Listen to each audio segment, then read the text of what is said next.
시작을 하겠습니다. 이제 얼마 남지 않았는데,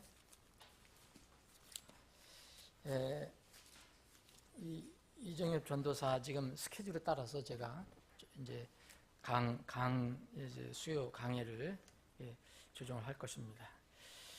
준비되는 대로 이제 이정엽 전도사가 강의 설교를 하고, 저는 그 시간을 더 활용해서 성경 번역하는데, 교정하는데 더 쓰려고 생각하고 있습니다.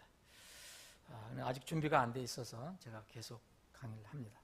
31장, 에스겔서 31장을 보는데, 지금 계속해서 지금 에집트에 관해서 얘기를 하는 겁니다. 그래서 이제 에집트 파라오라고 얘기하는 것은 이집트를 대표로 하는 거니까, 파라오 얘기할 때는 이집트 얘기할 때는 파라오. 그래서 이제 파라오의 멸망에 대해서 도 계속 이야기를 하는 내용입니다. 이 본장, 이 31장도 앞장과 같이 이제 파라오 왕과 그의 무리들에 관해서, 그의 무리라는 것은 파라오와 함께 있는 백성들, 그리고 그 주변에 있는 어떤 따르는 작은 나라 민족들을 다 포함하는 겁니다.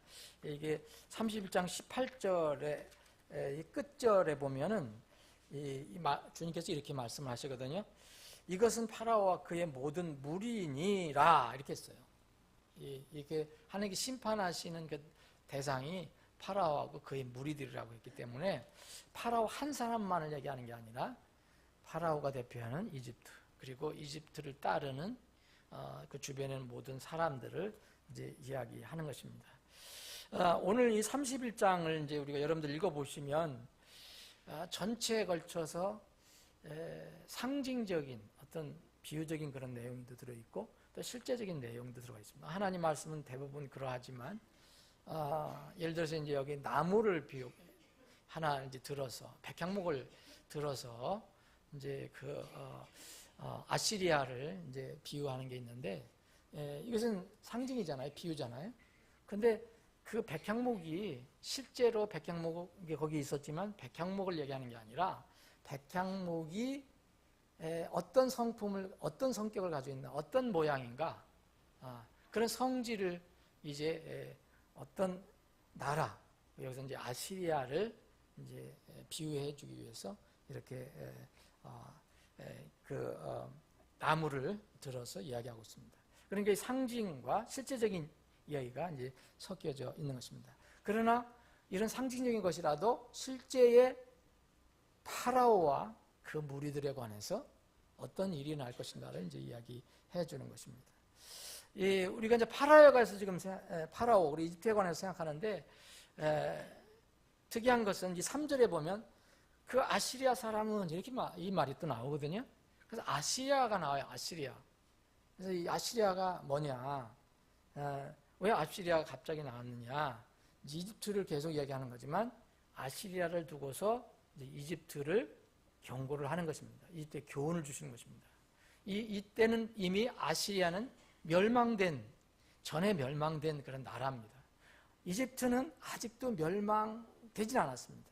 멸망 앞두고 있습니다. 그런 상황에서 이제 아시리아를 두고 이제 이야기를 하시는데, 이때 당시 그 전후로 해서 아시리아가 용성할 때는 아시리아와 이집트가 그 지역에서, 메소포타미아 지역, 팔레스타인 지역, 그 이집트 북쪽에, 이쪽에서 두 큰 나라였습니다. 그러니까 두 개의 양강이라고 할 수 있었죠. 두 큰 나라였어요. 그래서 이집트는 아시리아도 알고 아시리아는 이집트도 압니다. 그래서 이집트에 경고하는데 아시리아에 대해서 지금 이야기하는 것입니다. 강대국 아시리아가 어느 날 이제 거의 빠르게 이렇게 부흥한 이 갈대아 사람들이 세운 그 바빌로니아에 의해서 망하게 되죠. 근데 이집트도 또 하나님께 쓰시는 바빌론을 통해서 이제 망하게 됩니다. 그래서 이런 상황에서 주님께서는 파라오가, 아직도 이집트에 대해서 계속 이야기하는 거기 때문에 파라오가 최소한 이 아시리아의 이야기를 듣고 좀 뭔가 경고를 받았으면 좋겠다. 그런 교훈을 받았으면 좋겠다.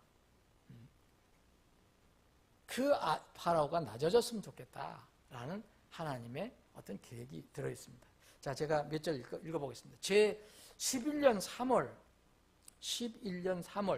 곧 그 달 첫째 날에 주의 말씀이 내게 임하니라 이르시되. 왜 여기 11년 3월 지난번에 말씀드린 것처럼 이것은 어느 것을 기준으로 한 거냐면 남유다 왕국의 마지막 왕 시드기야 왕 전에 여호야긴 왕이 붙잡혀 가잖아요. 포로로. 그래서 여호야긴 왕이 포로로 붙잡혀 갑니다. 바빌론을. 그래 붙잡혀간 때서부터 해수를 떼서 여호야긴 11년째, 포로된 11년째 이렇게 이해하시면 됩니다. 그래서 여기에 30장에도 나와 있고 29장에 나오고 29장에는 이제 제 10년 10월 그랬잖아요. 29장에 10년 10월이면 그 여호야긴 왕이 끌려간 뒤 11년 10개월째 되는 날. 또 30장 우리가 바로 앞에 본 30장에 보면 30장 20절에 보면 그게 우리가 지난번에 봤잖아요. 제 11년 1월 그 달 7일에 이렇게 됐잖아요. 이게 여호야긴 왕이 바빌론에 끌려가서 그 횟수가 계속된 때를 이야기합니다. 자, 그러면 이제 이게 그 이스라엘도 이제 거의 망하기 직전이고 이집트도 망하기 직전이고 바빌로니아가 다 쓸어버리니까요. 그러면 대략적으로 이제 이스라엘 남유다가 BC 587년에 망했거든요.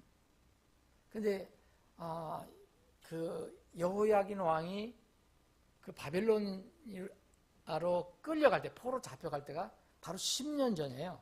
BC 597년이에요.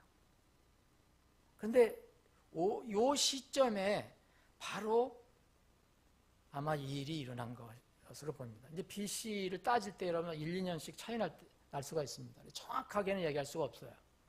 그런데 여호야긴 왕이 이제 마지막으로 그 후 왕이 시드기야 왕인데, 시드기야 왕이 이제 마지막 왕이지만 여호야긴 왕은 가서 포로 잡혀가서 끝을 냅니다.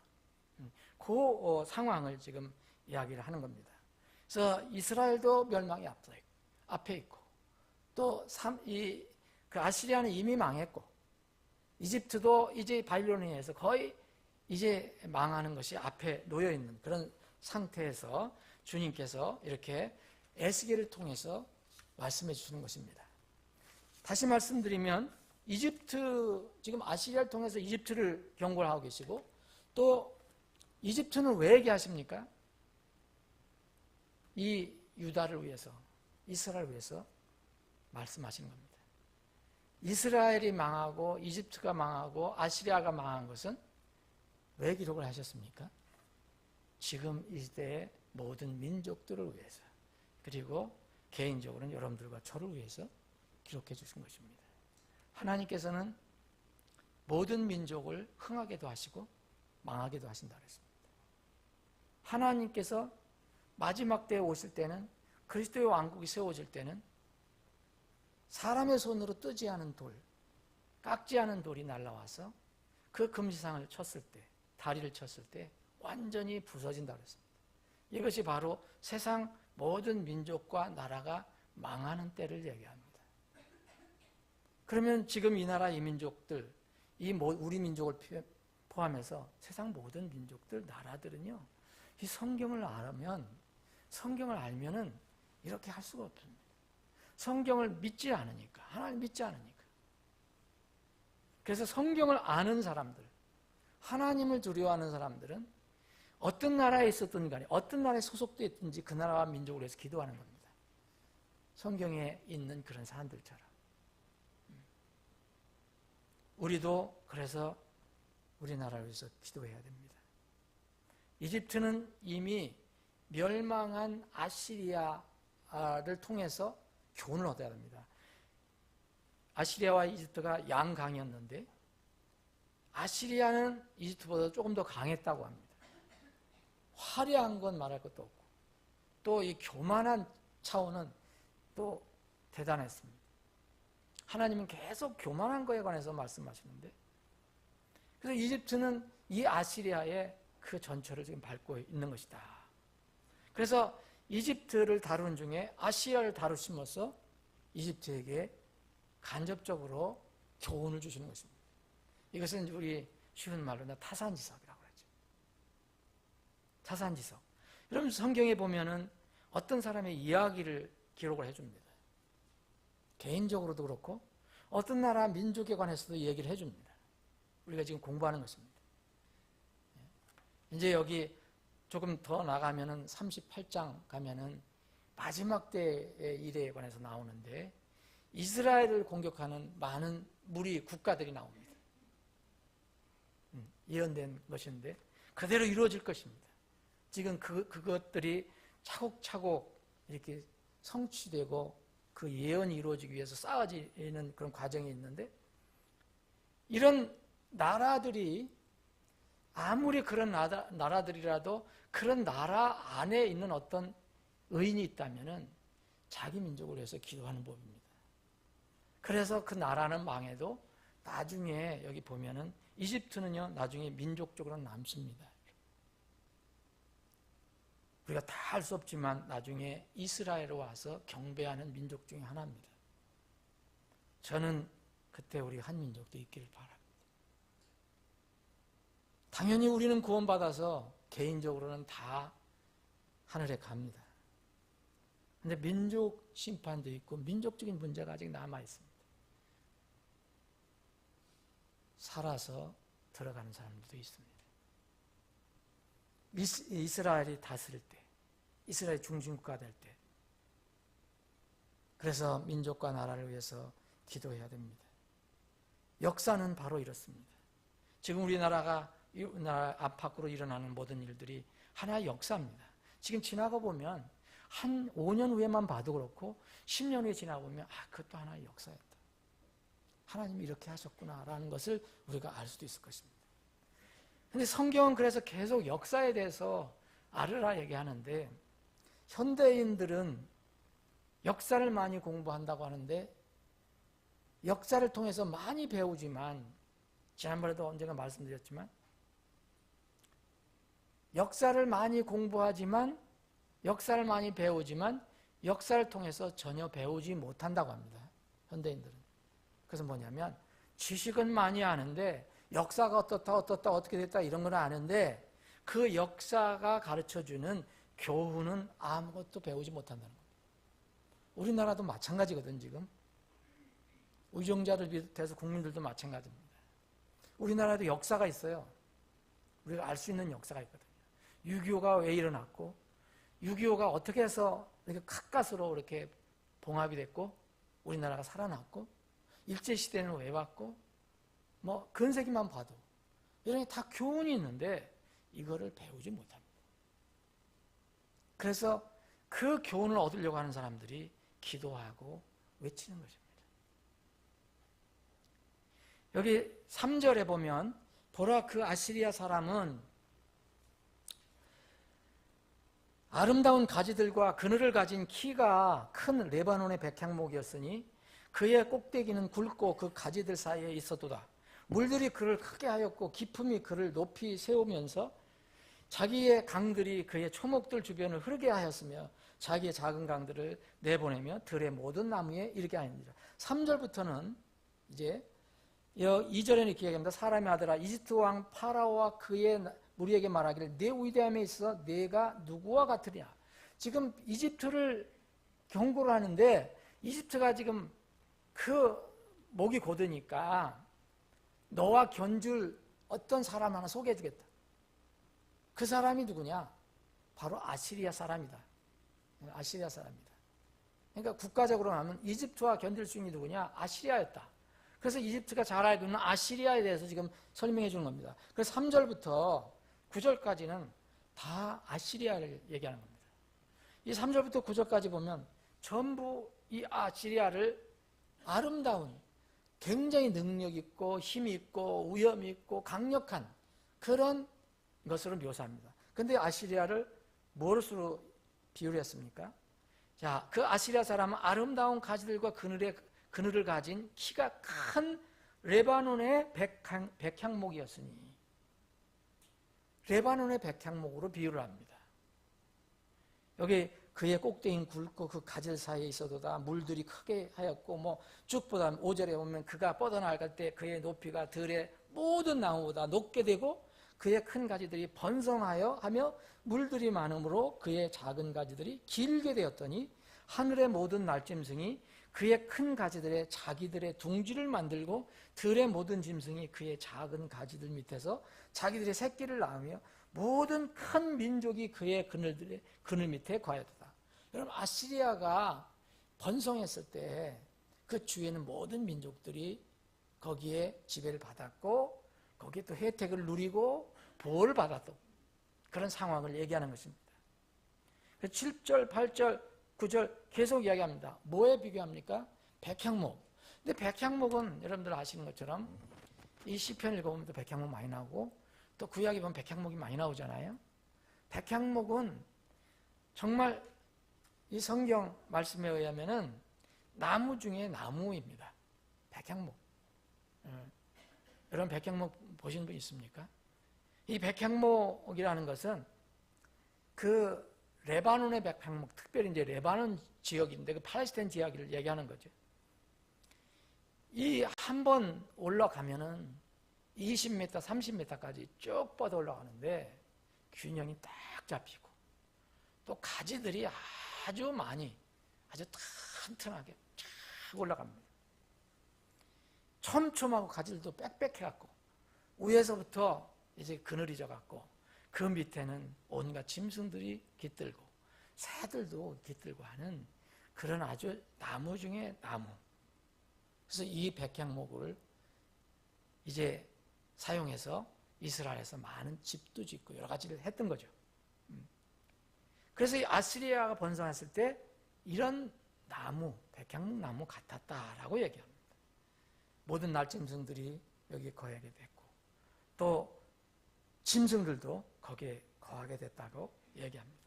그래서 그 주위에 있는 여기 8절 보면은 그 하나님 동산에 있는 백향목들이 능히 그를 가리지 못하고 전나무들이 그의 큰 가지들과 같지 못하며 밤나무들이 그의 작은 가지들과 같지 못하며 하나님 동산에 있는 어떤 나무도 아름다우면서 그와 같지 아니하도다. 그래서 모든 나무들 중에 으뜸이었다라고 이렇게 표현을 합니다. 여기 물론 하나님의 동산이라고 하는 것은요, 에덴 동산을 직접 가리키는 건 아니고요. 그 팔레스타인 지역에 있는 그 나무들을 얘기하는 것이죠. 실제 아담과 이브가 있었던 에덴 동산도 사실은 여기서 멀지 않다는 걸 여러분 아시죠? 그 네 강이 거기서 발원하는데 지금 남아있는 강도 바로 티그리스 강, 유프라데스 강이 네 강 중에 하나잖아요. 여러분.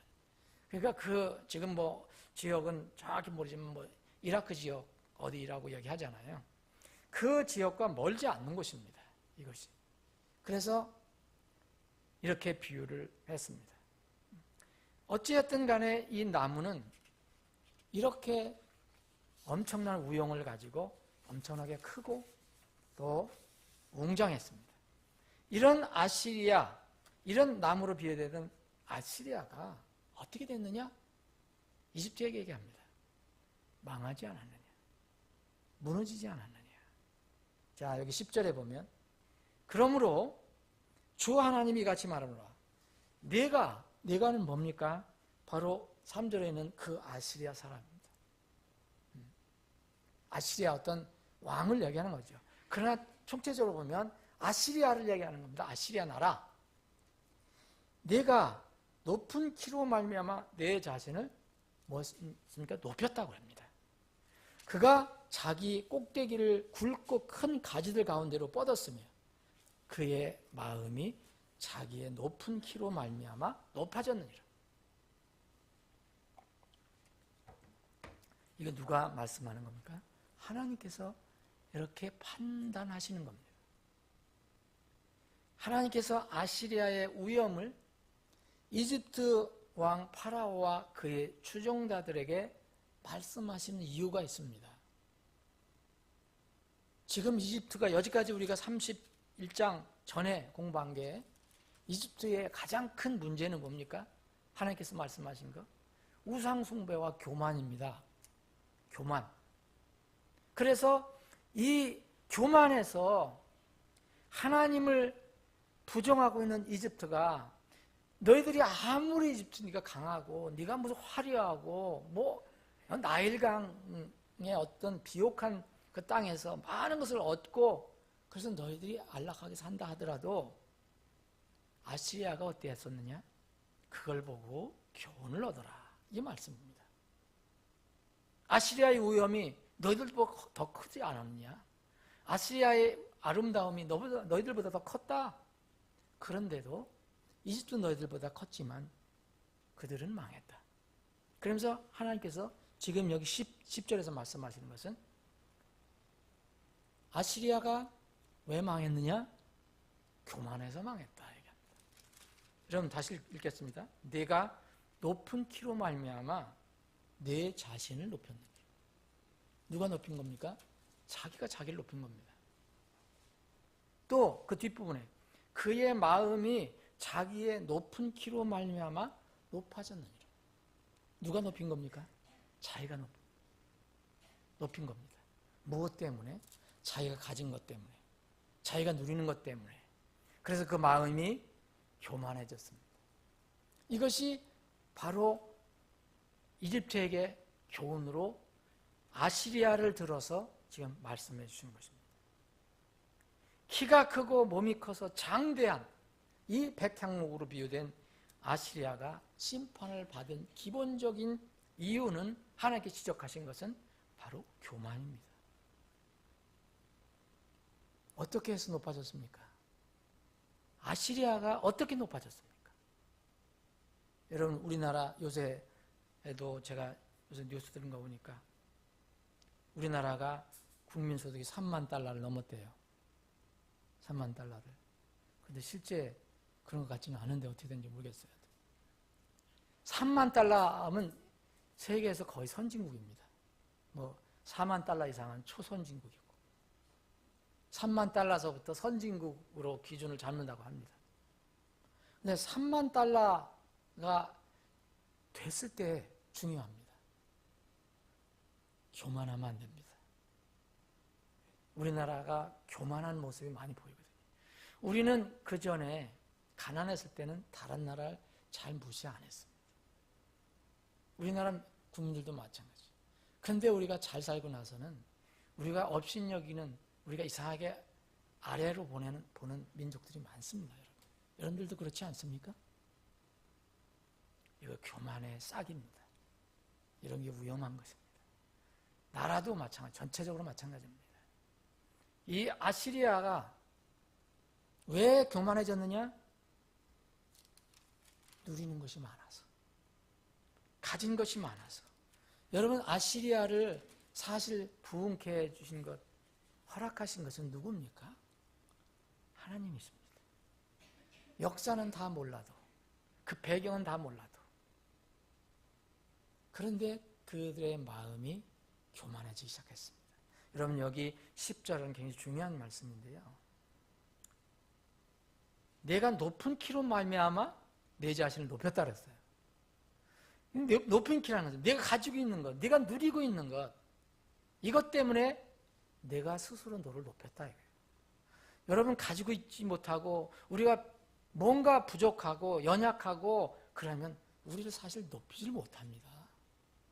교만하지 못합니다. 어떤 면은 잘못하면 비굴해질 수 있잖아요. 그런데 우리가 뭘 가지고 있고 누리고 재물도 많고 권세도 높고 모든 일이 잘 되고 힘도 좋고 보세요. 그러면 반드시 그렇게 돼서는 안 되지만 교만해집니다. 그래서 하나님의 사람들이 위대한 하나님의 사람들은 이럴 때 주의를 한 겁니다.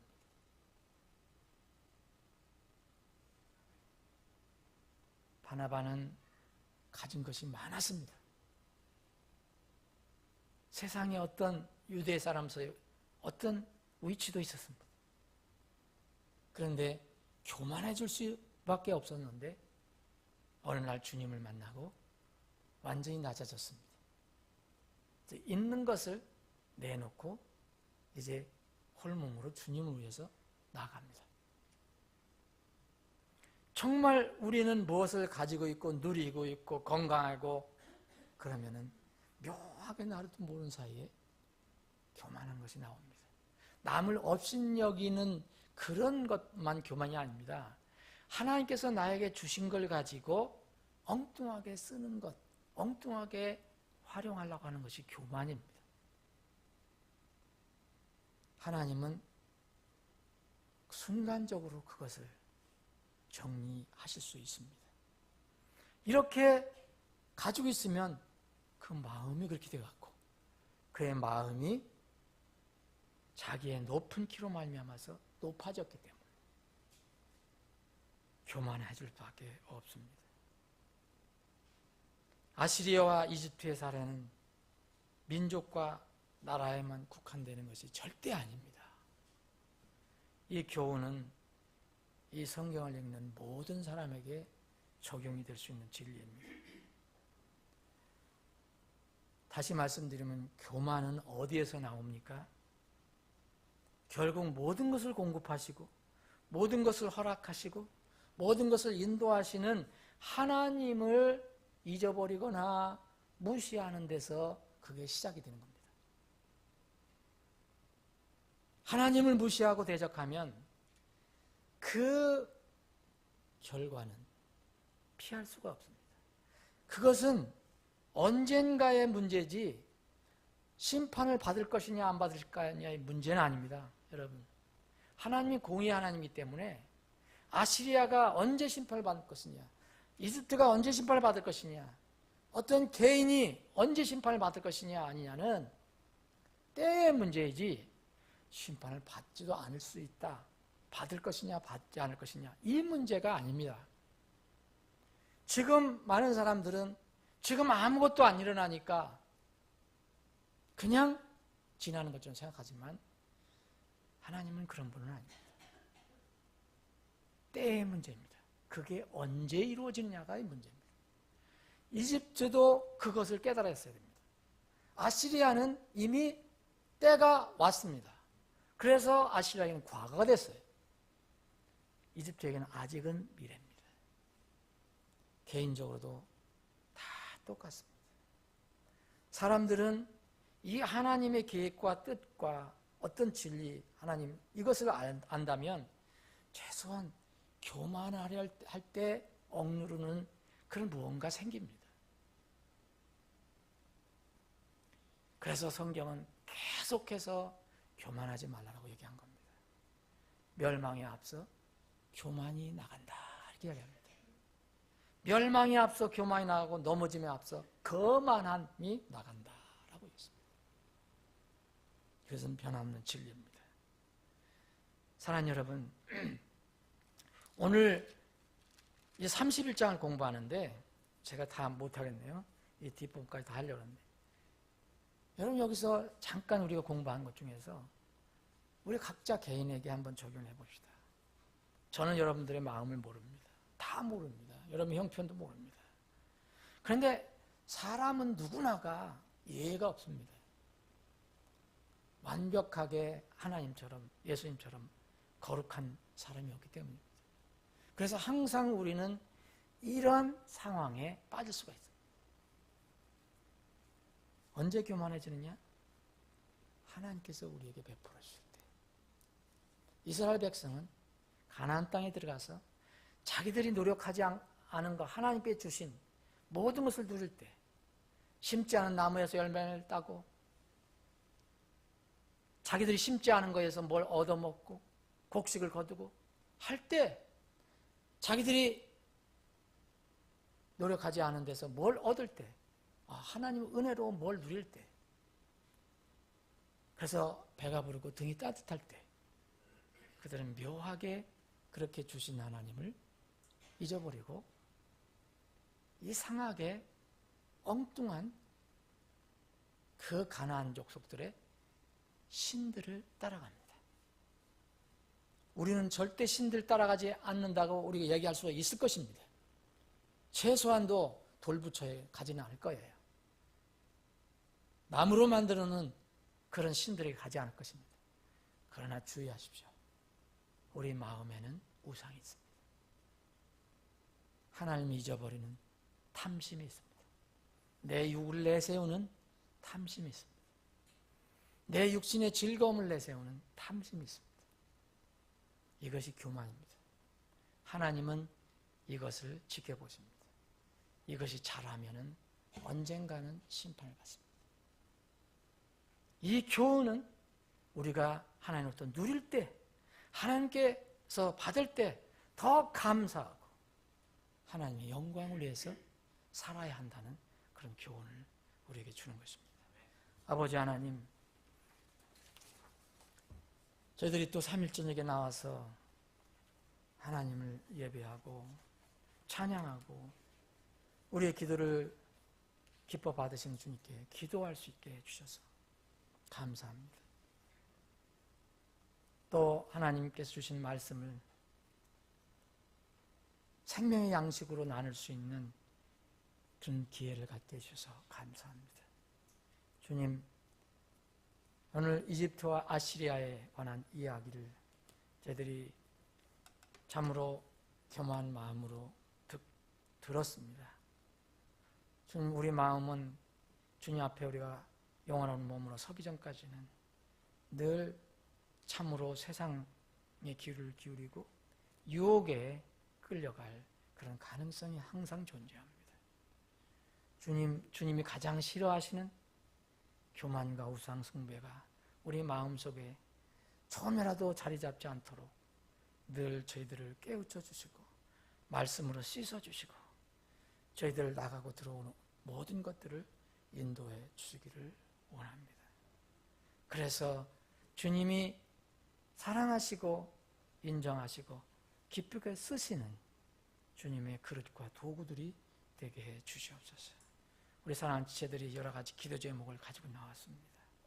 개인적인 기도 제목이 있을 것이고 또 특별히 안타까운 마음으로 긍휼히 마음으로 다른 지체들을 위해서 기도하는 중보 기도도 있을 것입니다.